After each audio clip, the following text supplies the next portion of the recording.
एक दिन नन्हा अली अपनी दादी के साथ गांव में सब्जियों के बाग में गया। अली को सब्जियों के नाम तो मालूम थे, लेकिन उन्हें खाना बिल्कुल पसंद नहीं था। दादी ने उसे एक खूबसूरत ख्याल देने का सोचा। दादी ने अली से कहा, अली, क्या तुम जानते हो कि हमारे बाग में सब्जियां बातें करती हैं? अली हैरान होकर बोला, सब्जियां बातें करती हैं? कैसे?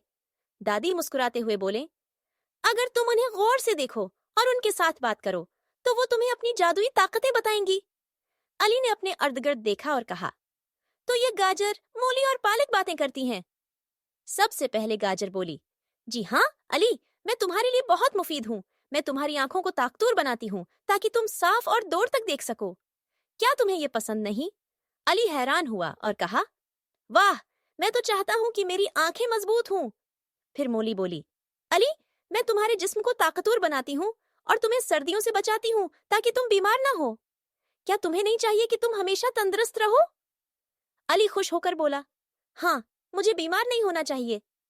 फिर पालक बोली, और मैं तुम्हें फौलाद, आयरन फराहम करती हूँ ताकि तुम ताकतवर बन जाओ और हर खेल में सबसे आगे रहो। अली ने सोचा, तो ये सब्जियां तो बहुत ताकतवर हैं, मैं इन्हें क्यों ना खाऊं? दादी ने मुस्कुराते हुए कहा, देखा अली, सब्जियां कितनी अहम हैं। अगर तुम उन्हें खाओगे तो तुम मजबूत और सेहतमंद बन जाओगे।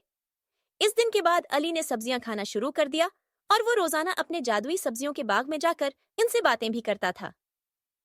सबक: सब्जियां खाना न सिर्फ सेहत के लिए फायदेमंद है, बल्कि उन्हें खाकर आप खुद को मजबूत और तंदुरुस्त रख सकते हैं।